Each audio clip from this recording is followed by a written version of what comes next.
प्रेम से बोलिए गणपति बप्पा मोरया। आइए सुनते हैं आज बुधवार के दिन बुधवार गणेश भगवान जी की व्रत कथा। कि कहते हैं एक घने जंगल में शिशु यानी बालक गणेश को माता पार्वती छोड़कर चली गई थी जब गणेश जी बहुत छोटे थे। उस जंगल में हिंसक जीव भी घूमते रहते थे।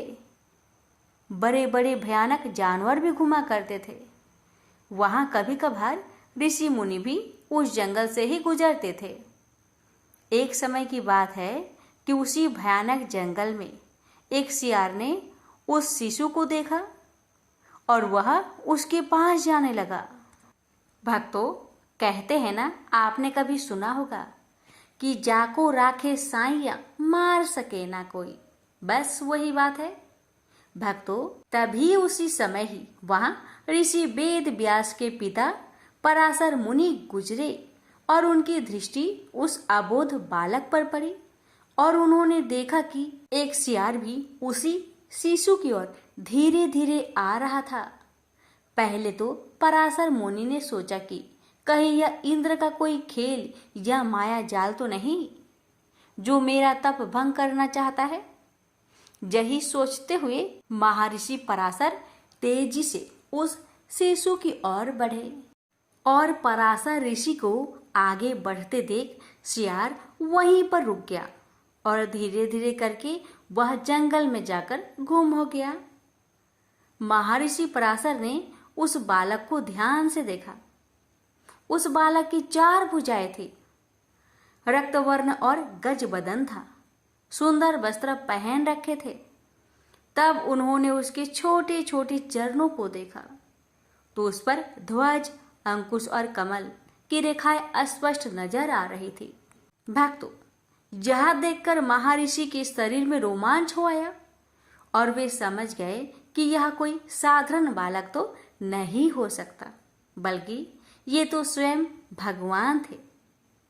तब उन्होंने शिशु के चरणों में अपना मस्तक रख दिया और वे खुद को भाग्यशाली समझने लगे।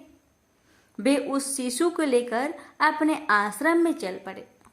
भक्तों, जब पराशर ऋषि की पत्नी बत्सला ने जब महर्षि के हाथों में एक नन्हे बालक को देखा तो पूछा, यह आपको कहाँ से मिला?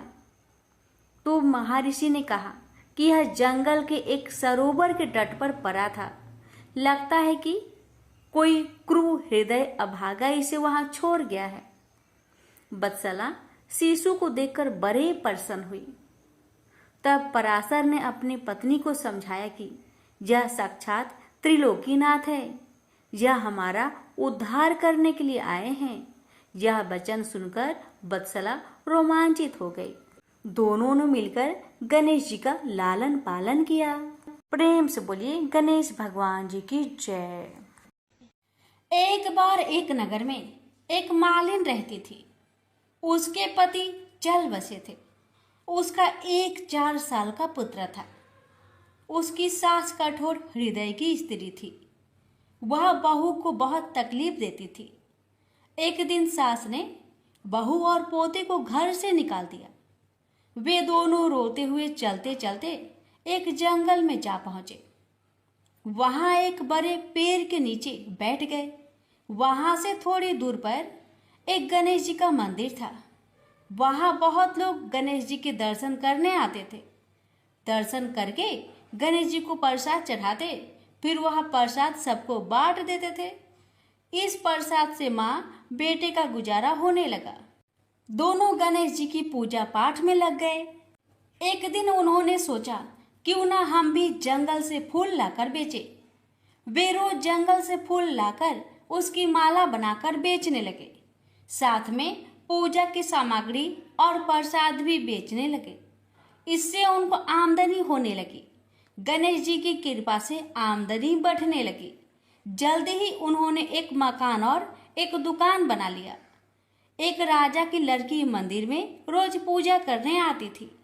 मालिन के बेटे को देखकर राजकुमारी उस पर मोहित हो गई और उससे विवाह करने की सोचने लगी। उसने अपनी भाभी से अपने मन की बात कही। भाभी अनुभवी थी। उसने कहा, ये तो मालिन का बेटा है और तुम एक राजा की बेटी हो।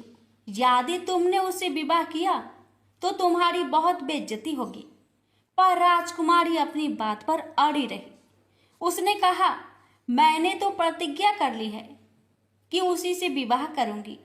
भाभी ने घर जाकर सारी बात राजा को बता दी। राजा ने मना नहीं किया और विवाह के लिए तैयार हो गए। उन्होंने बड़े धूमधाम से बेटी का विवाह मालिन के बेटे के साथ कर दिया। मालिन ने सबसे पहले बेटे बहू को गणेश जी की मंदिर में ले जाकर पूजा पाठ करवाया और गणेश जी का आशीर्वाद दिलवाया। इसके बाद पूरे नगर में यह बात फैल गई कि गणेश जी की पूजा करने से सब दुख कष्ट दूर हो जाते हैं। यह बात सुनते ही नगर के सभी लोग मंदिर आने लगे। मालिन और उसके बेटे की बिक्री और बढ़ गई। उधर उसकी सास के बुरे दिन आ गए। अन्नदाता उससे रूठ गई और वह भूखे मरने लगी। एक दिन वह रोती धोती उसी गणेश जी के मंदिर में आ पहुंची। वह मालिन के बेटे से बोली, मैं भूखी हूँ, मुझे रोटी कपड़ा दे देना, इसके बदले मैं तुम्हारे सारे काम कर दूंगी। लड़के को दया आ गई और उसे काम पर रख लिया। उसने अपनी दादी को नहीं पहचाना। जब मालिन घर आई तो उसने सास को पहचान लिया। वह सास से बोली, सासू जी आप यहाँ कैसे? सास ने पोते की तरफ इशारा करके कहा, मेरी इस सेठ के यहाँ नौकरी लग गई है। बहू बोली, यह आपका पोता है और यह घर भी आपका ही है, यह दुकान भी आपका ही है। जब आपने हमें घर से निकाला तब गणेश जी ने हमारी रक्षा की। बहू की बात सुनकर सास बोली, मेरी करनी मैंने भोग ली। बहू बोली, सासू जी अब आप हमारे यहाँ रहो और पोते का सुख देखो। हे गणेश जी महाराज, जैसा सुख आपने मालिन को दिया वैसा ही सुख सबको देना। प्रेम से बोलिए गणेश भगवान की जय। समतापुर नगर में मधुसूदन नाम का एक धनी व्यक्ति रहता था। मधुसूदन का विवाह 1 मास पहले ही बलरामपुर नगर की सुंदर लड़की जिसका नाम था संगीता, उसी से हुआ था। शादी के कुछ दिन बाद ही संगीता की माता की तबीयत खराब हो जाती है। इसलिए संगीता अपने माता के घर चली जाती है और वहीं पर कुछ दिन रुक जाती है और इधर मधुसूदन अकेला ही रहता है। जब संगीता की माता का तबीयत ठीक हो जाता है तो मधुसूदन बुधवार के दिन ही अपने पत्नी को लेने के लिए बलरामपुर के लिए रवाना हो जाता है। बलरामपुर पहुंचकर अपने ससुरारी में जाता है और अपने सास ससुर से संगीता को विदा करने के लिए आज्ञा मांगता है। लेकिन संगीता के माता पिता बोले, दामाद जी आज तो बुधवार का दिन है। बुधवार के दिन बेटी की विदाई और कोई भी शुभ कार्य के लिए यात्रा नहीं करना चाहिए। लेकिन मधुसूदन अपने सास ससुर की एक ही बात नहीं माना और जिद पर अड़ गया कि मैं आज ही संगीता को लेकर जाऊंगा और कुछ भी नहीं होगा, आप खुशी खुशी विदा कर दीजिए। अब अपने दामाद की जिद के आगे संगीता के माता पिता हार मान लेते हैं और अपनी बेटिया को विदा कर देते हैं। अब मधुसूदन और संगीता दोनों जन बैलगाड़ी से यात्रा प्रारंभ करते हैं। 2 कोस की यात्रा के बाद ही उसकी गाड़ी का एक पहिया टूट गया।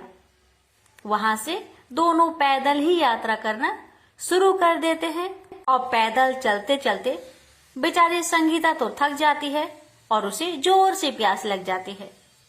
तो अपने पति से कहती है, सुनिए जी मुझे बहुत जोर से प्यास लगी है। तो मधुसूदन कहता है, ठीक है तुम इस पेड़ की छांव में बैठो, मैं देखता हूँ आसपास में कहीं अगर पानी मिल जाए तो मैं लेकर आता हूँ, तुम यहाँ से कहीं जाना मत। इतना कहकर मधुसूदन पानी ढूंढने के लिए चल दिया। थोड़ी देर इधर उधर ढूंढने के बाद मधुसूदन को कहीं से जल मिल जाता है और वह जल लेकर वापस उसी जगह में आता है जहाँ उसकी पत्नी पेड़ के नीचे छांव में बैठी हुई थी। मगर ये क्या, वह बहुत हैरान हो जाता है क्योंकि उसकी पत्नी के पास उसी की शक्ल का एक आदमी बैठा हुआ था और संगीता उस आदमी की दी हुई पानी को पी रही थी। ये देखकर मधुसूदन चौंक गया। जब संगीता का नजर दूसरे मधुसूदन पर पड़ा तो बेचारी वो भी हैरान रह गई और दोनों में से असली मधुसूदन कौन है बेचारी अंतर न कर पाई। अब मधुसूदन को बहुत क्रोध आया और क्रोध में उसने उस व्यक्ति से पूछा, तुम कौन हो और मेरी पत्नी के पास क्यों बैठे हो? मधुसूदन की बात सुनकर उस व्यक्ति ने कहा, अरे भाई, यह मेरी पत्नी संगीता है। मैं अपनी पत्नी को ससुराल से विदा कराकर लाया हूँ, लेकिन तुम कौन हो जो मुझसे ऐसे प्रश्न कर रहे हो? उस व्यक्ति की बातें सुनकर मधुसूदन भड़क उठा और कहने लगा कि तुम जरूर कोई चोर या ठग हो। यह मेरी पत्नी संगीता है। मैं इसे पेड़ के नीचे बैठाकर जल की खोज में गया था। इस पर उस व्यक्ति ने कहा, अरे भाई, झूठ तो तुम बोल रहे हो। संगीता को प्यास लगने पर जल लेने मैं गया था। मैंने तो जल लाकर अपनी पत्नी को पिला भी दिया। अब तुम चुपचाप यहाँ से चलते बनो, नहीं तो किसी सिपाही को बुलाकर तुम्हें पकड़वा दूंगा। दोनों एक दूसरे से लड़ने लगे। उन्हें लड़ते देख बहुत से लोग वहाँ इकट्ठे हो गए। नगर के कुछ सिपाही भी वहाँ आ गए। सिपाही उन दोनों को पकड़कर राजा के पास ले गए और सारी कहानी राजा को सुना दी। राजा ने भी कोई निर्णय नहीं कर पाया। संगीता भी उन दोनों में से अपने वास्तविक पति को नहीं पहचान पा रहे थे। राजा ने दोनों को ही कारागार में डाल देने के लिए कहा। राजा के इस फैसले पर असली मधुसूदन भयभीत हो गया। तभी आकाशवाणी हुई, मधुसूदन, तूने संगीता के माता पिता की बात नहीं मानी और बुधवार के दिन अपनी पत्नी को ससुराल से ले आया। यह सब भगवान बुद्ध देव के प्रकोप से हो रहा है।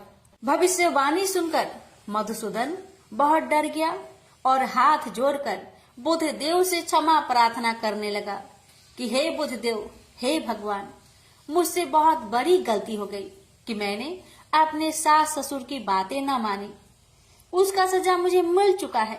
हे भगवान, कृपा करके मुझे क्षमा कर दीजिए। मैं आगे से ऐसी गलती कभी नहीं करूंगा। मुझे माफ कर दीजिए।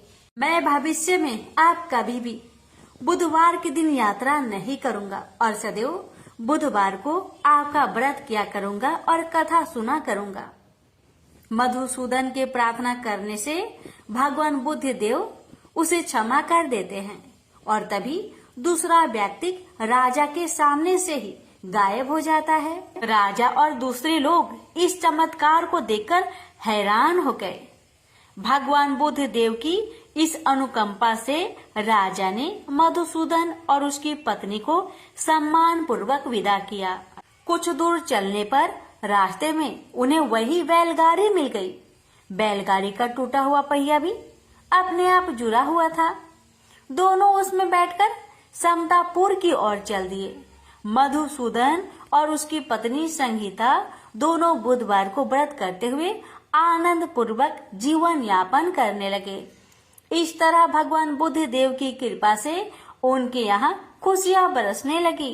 इस तरह जो भी स्त्री या पुरुष विधिवत बुधवार का व्रत करके व्रत कथा को श्रद्धा पूर्वक सुनते हैं, भगवान बुद्ध देव उनके सभी कष्टों को दूर करते हैं। प्रेम से बोलिए बुद्ध देव भगवान की जय। एक बार गणेश जी एक छोटे से बालक के रूप में एक चम्मच में चावल और दूसरे चम्मच में दूध लेकर निकले। वो हर किसी से कह रहे थे कि कोई मेरे लिए खीर बना दो, कोई मेरे लिए खीर बना दो। एक बुढ़िया माई बैठी हुई थी। उसने कहा, ला बेटा, मैं तुम्हारे लिए खीर बना देती हूँ। इतना कहकर बुढ़िया माई अपने कमरे में जाकर छोटे छोटे 2 कटोरी लेकर आती है। तब 20 रुपी गणेश जी कहने लगे, दादी माँ, छोटी सी बर्तन से क्या होगा? आपके घर में जो सबसे बड़ा बर्तन हो उसी को लेकर आओ। बुढ़िया माई मुस्कुराकर बच्चे की मन रखने के लिए, उसके खुशी के लिए अपने घर की सबसे बड़ा बर्तन लेकर बाहर आई और बालक गणेश के सामने रख दिया। अब तो बुढ़िया माई की आंखें फटी की फटी रह गई। वह जो थोड़े से चावल थे, 1 चम्मच चावल उस बर्तन में डालते ही बर्तन चावल से भर गया और दूसरे बर्तन में 1 चम्मच का दूध डालने से ही बर्तन दूध से भर गया। ये सब देख बुढ़िया आश्चर्य में पड़ गई। अब इतना होने के बाद भेष रूपी गणेश जी कहते हैं, दादी माँ, मैं नहाकर आता हूँ, आप खीर को बनाकर तैयार कर लो। जब बुढ़िया माई बड़े ही प्यार से खीर को बनाया, बूढ़ी माई के पोते पोती खीर खाने के लिए रोने लगे। बुढ़िया ने कहा, गणेश जी, आपके भोग लगे। इतना कहकर चूल्हे में थोड़ी सी खीर डाली और अपने दोनों बच्चों को कटोरी भर भर कर खीर दे दिया। बूढ़ी माई की पड़ोसन ऊपर से देख रही थी, तो बुढ़िया माई ने सोचा ये पड़ोसन जरूर चुगली कर देगी। तो बुढ़िया माई ने उसे भी 1 कटोरा खीर भरकर उसे भी पकड़ा दिया। अब होता है ये कि बेटे की बहू चुपके से आई और 1 कटोरा खीर लेकर बड़े प्रेम से खाई और कटोरा को चक्की के नीचे छुपा दिया। अभी भी गणेश जी नहीं आए थे। बुढ़िया माई को भी भूख लग रही थी। बेचारे वो भी 1 कटोरा खीर भरकर किवाड़ के पीछे बैठकर एक बार फिर कहा, हे गणेश जी, आपको भोग लगे, ऐसा कहकर खाना शुरू कर दिया। तभी गणेश जी आ गए। तो बुढ़िया माई कहने लगी, आजा रे गणेशिया, खीर खा लो, मैं आपके ही राह देख रही थी। गणेश जी ने कहा, दादी माँ, मैंने खीर पहले ही खा ली है। तो बुढ़िया माई ने कहा, कब खाई? गणेश जी कहने लगे, जब आपके पोते पोती ने खीर खाई तब मैंने खाई थी, जब आपकी पड़ोसन ने खाई थी तब भी मैंने खाई थी, और जब बूढ़ी माँ आपकी बहू ने खाई तब भी मैंने खाई थी, और अब जब आप खा रही हो तो मेरा पेट पूरी तरह से भर गया है। तो बुढ़िया माई कहने लगी, बेटा, तुम्हारी सब बात सच है, पर मैं कैसे मानूं कि मेरी बहू ने खीर खाई? बेचारी सुबह से काम में लगी रही है, तो फिर उसने कब खाई? गणेश जी ने कहा, टक्की के नीचे जाकर देख, जूठा कटोरा पड़ा है जो तेरी बहू ने खाकर छुपा के रखी है, और तूने तो मेरे लिए भोग भी लगाया था, और तुम्हारी बहू ने वैसे ही खा गई। बूढ़ी माई ने कहा, बेटा, यह घर की बात है, घर में ही रहने दो। अब बताओ कि बची हुई खीर का मैं क्या करूं? भेष रूपी गणेश जी ने कहा, नगरी जिमा दो। बुढ़िया ने पूरी नगरी जिमा दी, लेकिन फिर भी गणेश जी की कृपा से खीर पूरा की पूरा भरा ही था। राजा को पता लगा कि बुढ़िया के पास जादुई बर्तन है, तो राजा ने बुढ़िया माई को महल में बुलवाया और कहा, क्यों रे बुढ़िया, यह खीर वाली बर्तन तुम्हारे घर में शोभा नहीं देता है, ये तो हमारे महल में शोभा देगा। तो बुढ़िया ने कहा, राजा जी, अगर आपको खीर का बर्तन लेना है तो ले लो। अब तो राजा लालच में पड़कर बुढ़िया माई के खीर के बर्तन को मंगवा लिया। खीर के बर्तन महल में लाते ही कीड़े मकोड़े, बिच्छू, कछले हो गए और खीर से दुर्गंध आने लगी। यह देखकर राजा ने बुढ़िया से कहा कि हे बुढ़िया, क्या तुम जादू टोना जानती हो? ये खीर के बर्तन महल में आते ही कीड़े मकोड़े बिच्छू में बदल गए, ऐसा क्यों? मुझे बताओ। पहले तुम अपने खीर के बर्तन वापस ले लो, फिर मुझे सारी कहानी बताओ। राजा ने जैसे ही वह खीर वाली बर्तन बुढ़िया माई को दिया, वैसे ही बूढ़ी माई के हाथों से लगते ही वह खीर फिर से सुगंधित खीरों में बदल गया। ये देखकर राजा बड़े आश्चर्य में पड़ गया और बूढ़ी माई से कहने लगा, हे बुढ़िया माई, कृपा करके बताओ, ऐसा चमत्कार कैसे?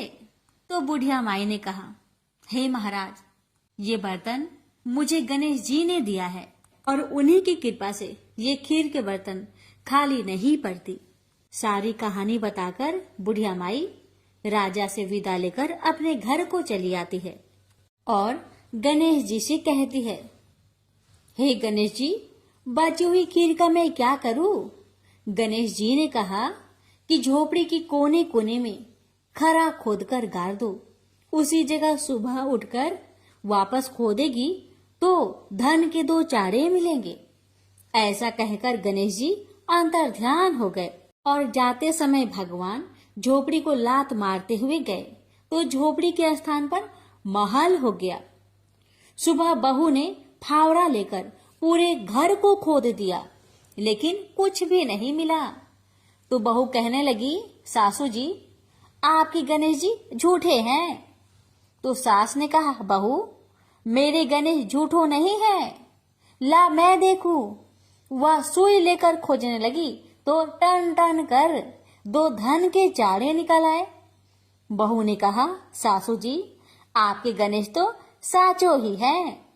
सास ने कहा, गणेश जी तो भावनाओं के भूखे हैं। यह गणेश जी जैसे आपने बुढ़िया माई को दिया वैसे सबको देना। विनायक जी की कहानी कहने वाले, हुक्कार भरने वाले और आसपास के सुनने वाले सबको देना। प्रेम से बोलिए, जय श्री गणेश। पौराणिक कथा के अनुसार एक समय की बात है कि भगवान विष्णु का विवाह माता लक्ष्मी जी के साथ निश्चित हुआ। विवाह की सभी तैयारी होने लगी। सभी देवी देवताओं को निमंत्रण भेजे गए, लेकिन भूलवश गणेश जी को निमंत्रण देना रह गया था। इधर भगवान विष्णु की बारात जाने का समय आ चुका था। सभी देवता अपनी पत्नियों के साथ विवाह समारोह में शामिल होने को आए, परंतु सभी देवी देवताओं ने देखा कि गणेश जी कहीं दिखाई नहीं दे रहे हैं। तब उन सभी ने आपस में चर्चा की, क्या गणेश जी को नहीं न्योता दिया गया या गणेश जी ही नहीं आए हैं। सभी को इस बात पर बहुत आश्चर्य हुआ। इस बात पर उन सभी ने विष्णु भगवान से ही इसका कारण पूछा।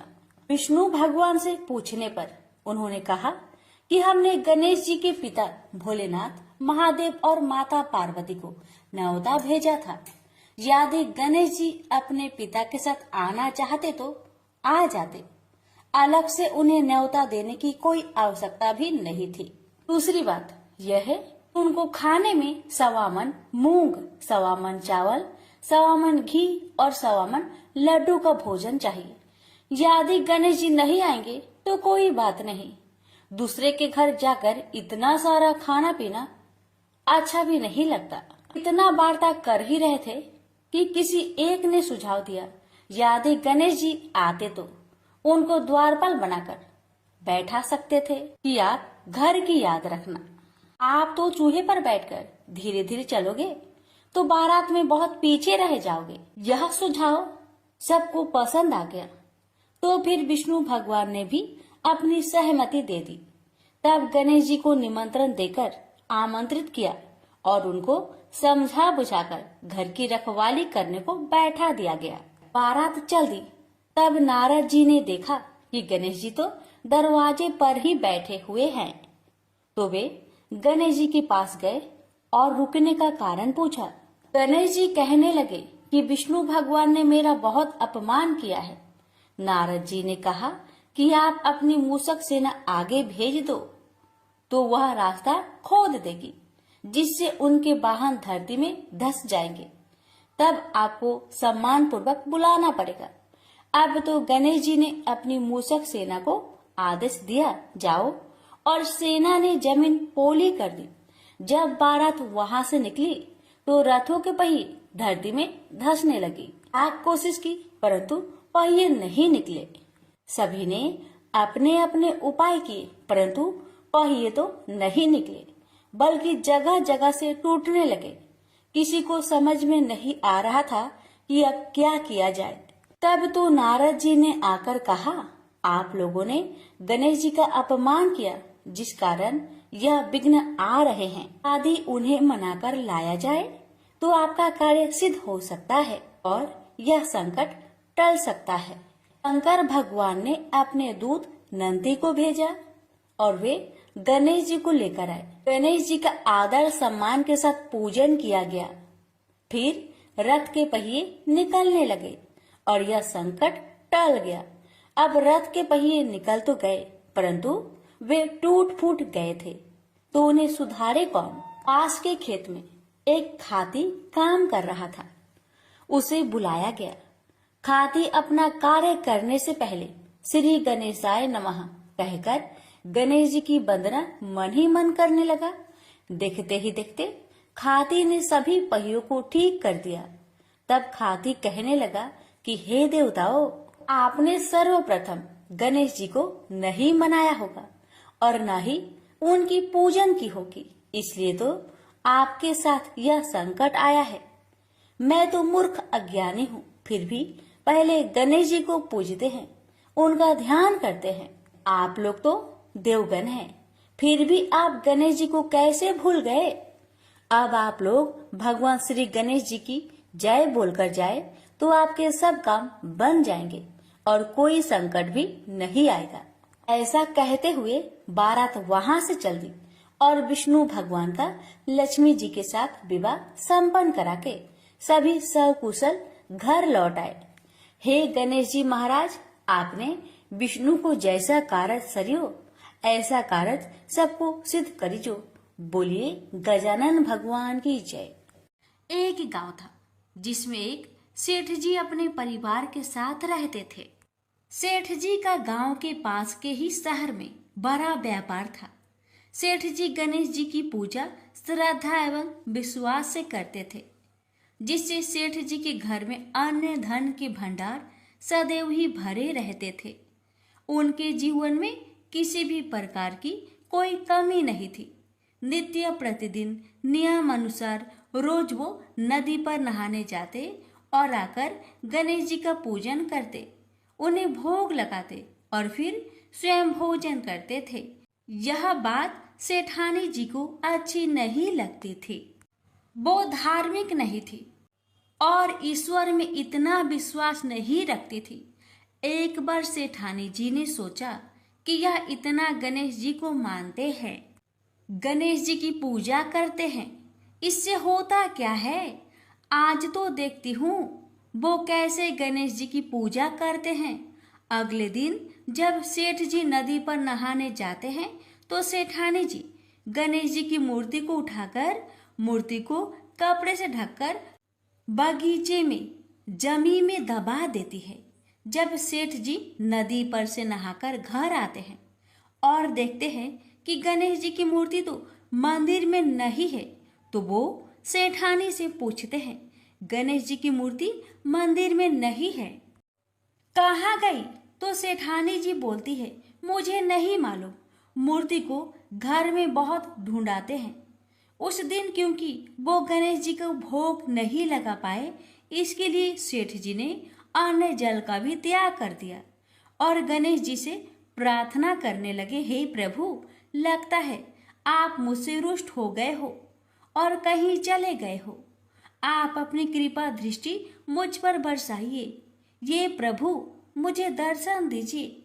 सेठ जी ने मन ही मन सोचा कि आपसे जब तक आप मुझे मिल नहीं जाते, मुझे दर्शन नहीं दे देते, तब तक मैं अन्न जल का त्याग करता हूँ। उस दिन पूरा निकल गया। रात्रि में सेठ जी की भक्ति से प्रसन्न होकर गणेश जी भगवान ने सपने में गणेश जी भगवान एक छोटे से चूहे के साथ खेल रहे होते हैं और चूहे को खाने को लड्डू देते हैं। चूहा लड्डू लेकर बगीचे में जाता है और जमीन को खोदता है और लड्डू वहीं डाल देता है। अचानक सेठ जी की नींद खुल जाती है। सेठ जी बगीचे में जाते हैं और वहीं खोदते हैं जहां उन्होंने सपने में देखा था, और वहीं से उनको थोड़ी सी जमीन खोदने पर कपड़े में लिपटे हुए गणेश जी की मूर्ति मिलती है। सेठ जी गणेश जी की मूर्ति की पूजा करके उनको यथास्थान स्थापित करते हैं और सेठानी के पूछने पर सारा वृत्तांत उन्हें सच सच बताते हैं। बात जानकर सेठानी जी को आश्चर्य होता है और सेठानी जी मन ही मन श्रद्धा एवं विश्वास से गणेश जी भगवान की भक्त बन जाती है और सेठ जी से कहती है कि मुझसे बड़ा भारी अपराध हो गया है। अब हम दोनों पति पत्नी प्रेम सहित गणेश जी भगवान की आराधना करेंगे एवं उनकी पूजा में कभी कोई कमी नहीं आने देंगे। यह सुनकर सेठ जी अत्यधिक प्रसन्न हो जाते हैं और दोनों पति पत्नी गणेश जी भगवान को धन्यवाद करते हैं। जय बोलो गणेश जी भगवान की जय हो, सदा ही जय हो प्रभु, अपनी अनुकंपा सेठ सेठानी के समान ही हम सभी पर बनाए रखना। कहानी सुनने वालों की सभी मनोकामनाएं पूर्ण करना। एक बार गणेश जी एक बहुत सुंदर गांव से गुजर रहे थे। इस गांव के खेत हरे भरे थे। सुबह का समय था। ठंडी पवन का आनंद लेते हुए गणेश जी मूषक पर सवार होकर चले जा रहे थे। इतने में वह एक खेत से गुजरे तो आनंदवश फसलों में हाथ फिरा दिया। गणेश जी के ऐसा करने से उस फसल के कुछ दाने हाथ में आ गए। अब गणेश जी को पछतावा हुआ कि उन्होंने तो चोरी कर ली। भले ही उन्होंने जानबूझकर नहीं चुराया, लेकिन अब फसल के दाने तो उनके हाथ में आ गए। गणेश जी ने गिने तो वह 12 थे। अब गणेश जी ने उस खेत के मालिक को खोजा और उन सेठ जी के यहाँ 12 साल की नौकरी पर लग गए। एक दिन सेठानी राख से हाथ धोने लगी तो गणेश जी ने सेठानी का हाथ पकड़कर मिट्टी से हाथ धुलवा दिया। सेठानी ने सेठ जी से शिकायत की और कहा कि देखो, नौकर ने मेरा हाथ पकड़ लिया। सेठ जी ने गणेश को बुलाकर पूछा कि तुमने सेठानी का हाथ क्यों पकड़ा? गणेश जी ने बोला कि मैंने तो बस ये कह रहा था कि राख से हाथ धोने से घर की लक्ष्मी नाराज होकर घर से चली जाती है और मिट्टी से हाथ धोने से आती है। सेठ जी ने सोचा कि गणेश ठीक कह रहा है। थोड़ी दिनों बाद कुंभ का मेला आया। सेठ जी ने कहा, गणेश, सेठानी को कुंभ के मेले में स्नान करा के ले आओ। सेठानी किनारे पर बैठकर नहा रही थी तो गणेश जी उनका हाथ पकड़कर आगे डुबकी लगवा लाए। घर आकर सेठानी ने सेठ से कहा कि गणेश ने तो मेरी इज्जत ही नहीं रखी और इतने सारे आदमियों के बीच में मुझे घसीटकर आगे पानी में ले गए। तब सेठ जी ने गणेश जी से पूछा कि ऐसा क्यों किया? तो गणेश जी ने कहा कि सेठानी किनारे बैठकर गंदे पानी से नहा रही थी तो मैं आगे अच्छे पानी में डुबकी लगवा कर ले आया। इससे अगले जन्म में बहुत बड़े राजा और राजपाट मिलेगा। सेठ जी ने सोचा कि गणेश ठीक कह रहा है। एक दिन घर में पूजा पाठ हो रही थी, हवन हो रहा था। सेठ जी ने गणेश को कहा कि जाओ सेठानी को बुलाकर ले आओ। गणेश सेठानी को बुलाने गए तो सेठानी काली चुनरी ओढ़कर चलने लगी तो गणेश जी ने काली चुनरी फाड़ दी और कहा कि लाल चुनरी ओढ़ के चलो। सेठानी नाराज होकर सो गई। सेठ जी ने आकर पूछा क्या बात है तो सेठानी बोली कि गणेश ने मेरी चुनरी फाड़ दी। सेठ जी ने गणेश को बुलाकर बहुत डांटा तो गणेश जी ने कहा पूजा पाठ में काला वस्त्र नहीं पहनते हैं, इसलिए मैंने लाल वस्त्र के लिए कहा। काला वस्त्र पहनने से कोई भी शुभ काम सफल नहीं होता है। फिर सेठ जी ने सोचा कि गणेश है तो समझदार। एक दिन सेठ जी पूजा करने लगे तो पंडित जी ने बोला कि वो गणेश जी की मूर्ति लाना भूल गए, अब क्या करें? तो गणेश जी ने बोला कि मेरे को ही मूर्ति बनाकर विराजमान कर लो, आपके सारे काम सफल हो जाएंगे। यह बात सुनकर सेठ जी को भी बहुत गुस्सा आया। और वे बोले कि तुम तो अब तक सेठानी से ही मजाक करते थे, मेरे से भी करने लगे। तो गणेश जी ने कहा, मैं मजाक नहीं कर रहा हूँ, मैं सच बात कह रहा हूँ। इतने में ही गणेश जी ने गणेश जी का रूप धारण कर लिया और सेठ और सेठानी ने ही गणेश जी की पूजा की। पूजा खत्म होते ही गणेश जी अंतर ध्यान हो गए। सेठ सेठानी को बहुत धोखा हुआ और उन्होंने कहा कि हमारे पास तो गणेश जी रहते थे और हमने उनसे इतना काम करवाया। तो गणेश जी ने सपने में आकर सेठ जी को कहा कि आपके खेत में से मैंने 12 अनाज के दाने तोड़ लिए थे, उसी का दोष उतारने के लिए मैंने आपके यहाँ काम किया था। सेठ जी की करोड़ों की माया हो गई। हे गणेश जी महाराज, जैसा सेठानी को दिया वैसा सबको देना, कहते को सुनते को और सारे परिवार को दे देना। जय श्री गणेश जी। एक बार पथवाड़ी माता पाल और विनायक जी में झगड़ा हो गया। सब आपस में स्वयं को बड़ा बताने लगे। इतने में एक ब्राह्मण का लड़का आया। पाल, पथवाड़ी, गजानन जी ने उसे रोका और कहा, लड़के रुक जा और हमारा न्याय कर। लड़का बोला, मैं कल वापस आऊंगा तब न्याय करूंगा। घर आकर लड़के ने माँ से कहा, माँ मुझे कल पाल, पथवाड़ी माता, विनायक जी का न्याय चुकाना है। तो माँ ने कहा, बेटा सबको बड़ा बता देना।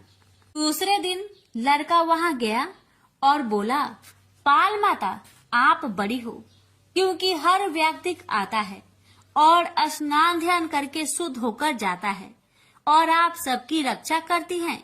हे पथवाड़ी माता आप सबसे बड़ी हो, क्योंकि कितने भी तीर्थ धर्म ध्यान कर ले पर आपकी पूजा किए बिना उनका कार्य पूर्ण नहीं होता। आप जीवित को भी तारती हैं और मरने के बाद भी उद्धार करती है। पथवाड़ी माता पथ की धारिणी, इसलिए आप बड़ी हो। अब विनायक जी से लड़का बोला, सबसे पहले शुभ काम में आपको ही मनाया जाता है। आपको ध्याये बिना कोई काम सिद्ध नहीं होता, इसलिए आप बड़े हो। पाल माता, पथवाड़ी माता, विनायक जी भगवान लड़के की चतुराई से प्रसन्न हो गए और बोले, लड़के तुमने तो हम सबको बड़ा कर दिया, उसको सुखी रहने का आशीर्वाद दिया और जौ के दाने उसके अंगोछे में डाल दिया। लड़का सोचने लगा, ये तो घाटे का सौदा रहा। सारा दिन खराब कर न्याय किया और इतने से जौ मिले। उदास मन से घर आकर अंगोछा एक कोने में डाल दिया। माँ ने अंगोछा उठाया तो उसमें से हीरे मोती बिखर गए। तो माँ बोली, बेटा न्याय करके क्या लाया है? लड़का बोला, माँ कोने में जो पड़ा है देख लो। वहाँ गई, देखा हीरे मोती का ढेर लगा है, हीरे मोती जगमगा रहे हैं। माँ अत्यधिक प्रसन्न हो गई। माँ ने बेटे को बुलाया और कहा, बेटा आज तो पाल माता, पथवाड़ी माता, विनायक जी भगवान आज तो हम पर प्रसन्न हुए हैं। माँ बेटे बहुत प्रसन्न हुए। हे भगवान, जैसा पाल माता, पथवाड़ी माता, विनायक जी भगवान ने लड़के को दिया वैसे सबको देना। कहानी कहने सुनने हुक्कर भरने वालों को सुख समृद्धि धन्य धान्य देना। प्रेम से बोलिए, पाल पथवाड़ी विनायक भगवान की जय। बुद्धदेव की जय। जय श्री गणेश।